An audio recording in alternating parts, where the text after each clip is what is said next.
আজকের আমি আমার এই অ্যাডিনিয়াম গাছগুলোকে রিপোর্টিং করব। আজকের ফেব্রুয়ারি মাসের 15 তারিখ। এই অ্যাডিনিয়াম গাছ নিয়ে অনেকেরই প্রচুর মাথা ব্যথা রয়েছে। গাছটাকে 1 মাস আগে থেকে তুলে রাখতে হবে, তারপরে প্রুনিং করতে হবে, রিপোর্টিং করতে হবে, মাটি প্রস্তুতি করতে হবে, প্রচুর হ্যাপা রয়েছে। তো সেই সমস্ত হ্যাপাকে দূর করে মাত্র একদিনেই এই অ্যাডিনিয়ামের সমস্ত কাজ আমি সম্পূর্ণ করব এবং কি পদ্ধতিতে করছি সেটা দেখার জন্য ভিডিওটা সম্পূর্ণ দেখতে থাকুন।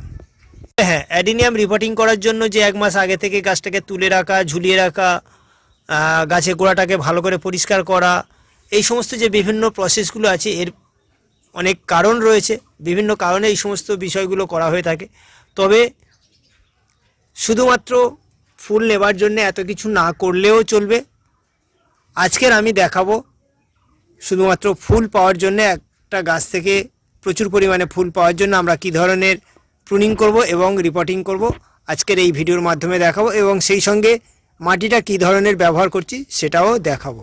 অ্যাডেনিয়াম রিপোর্টিং করার সময় যে গাছ প্রুনিং করতে হবে এরকম কোনো কথা নেই। যদি মনে হয় যে গাছটাকে প্রুনিং করার দরকার আছে, গাছের হাইটটাকে কমানোর দরকার আছে, বা গাছটাকে প্রুনিং করলে গাছটা অনেক বেশি ঝাঁকড়া হবে, তাহলেই কিন্তু গাছটাকে আমরা প্রুনিং করব। যেমন আমার এই গাছটা দেখুন কতটা লম্বা হয়ে গেছে, এই গাছটাকে আমি প্রুনিং করব। এই একটা কালার দেখুন ফুল ফুটে রয়েছে, এই গাছটাকে আমি প্রুনিং করব। আর এই গাছটা দেখুন, এই গাছটাকেও আমি প্রুনিং করব। তবে সমস্ত দেখুন অনেকগুলো ডালপালা রয়েছে, সব ডালপালাগুলোকে আমি প্রুনিং করব না। তো 2-1টা ডাল আমি এখানে প্রুনিং করে দেবো। যে গাছ ডালপালাগুলো একটু লম্বা হয়ে গেছে সেই ডালপালাগুলো একটু প্রুনিং করে দেবো। এইরকমভাবে যে গাছটা প্রয়োজন হবে প্রুনিং করা সেটাকে প্রুনিং করতে হবে। আর হাইট কমানোর দরকার হলে তো অবশ্যই হাইট কমানোর জন্য প্রুনিং করতে হবে, গাছটাকে ছোট করে রাখার জন্য। গাছটাকে তুলে নিয়েছি টব থেকে। এবার এই গাছের গোড়ার মাটিটাকে পরিষ্কার করে নিতে হবে।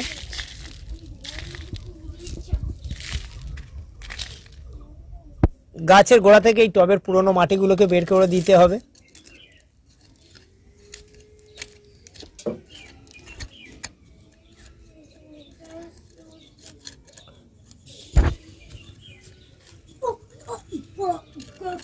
এরকমভাবে গাছের গোড়া থেকে মাটিটাকে বের করে গোড়াটাকে পরিষ্কার করে নেব।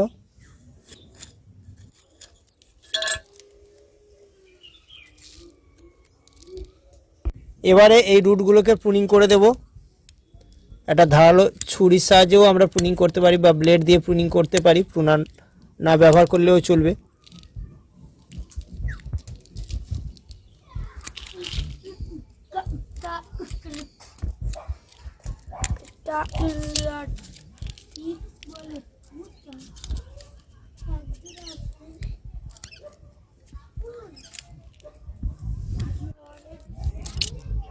গাছের ডালপালাগুলো প্রুনিং করে নিয়েছি এবং সেই সঙ্গে গাছের শিকড়গুলোও প্রুনিং করে নিয়েছি। শুধুমাত্র আমি শিকড়ের প্রুনিং করা অংশে ফাঙ্গিসাইড লাগাবো, আর যে ডালগুলো প্রুনিং করেছি ওখানে আমি ফাঙ্গিসাইড দেবো না, তার কারণ ওটা ওপরের দিকে থাকবে। বসানোর পর গাছটা যেহেতু আমি রোদ্দুরে রাখবো, তাই ওখানে ওগুলো শুকিয়ে যাবে, কিছু হবে না। যেহেতু এটা মাটির মধ্যে পুঁতে দেবো, সেই জন্য আমি এই কাটা অংশে ফাঙ্গিসাইডগুলো লাগাচ্ছি। যে শিকড়গুলো প্রুনিং করেছি শুধুমাত্র সেইগুলোতেই ফাঙ্গিসাইড লাগাবো। এরকমভাবে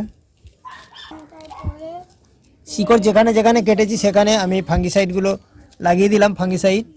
আর এই দেখুন এখানে এই যে ডালগুলো কেটেছি এখানে আমি ফাঙ্গিসাইড লাগাবো না, যেটা মাটির উপরে থাকবে, তো সেই জন্য এখানে ফাঙ্গিসাইড লাগানোর দরকার নেই।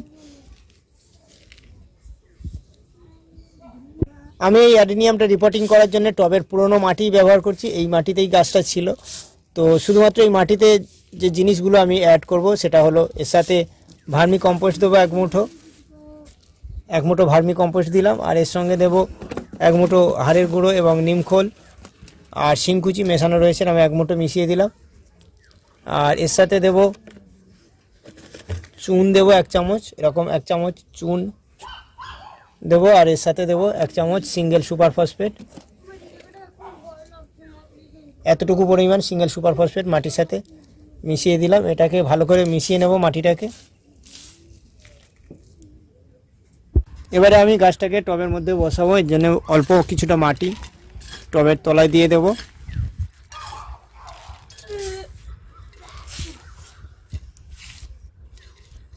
অ্যারেনিয়ামের পটিং মিক্স কীভাবে তৈরি করবেন এই নিয়ে আমার চ্যানেলের মধ্যে ভিডিও আছে, সেইভাবে মাটিটা প্রস্তুত করে নেবেন। নুড়ি পাথর আর মাটি, ভার্মি কম্পোস্ট এইসব মিশিয়ে মাটিটাকে করবেন, যাতে ওয়েল ড্রেন সয়েল হয় সেরকম ধরনের মাটি প্রস্তুত করবেন, করে এরকমভাবে গাছটাকে বসাতে হবে।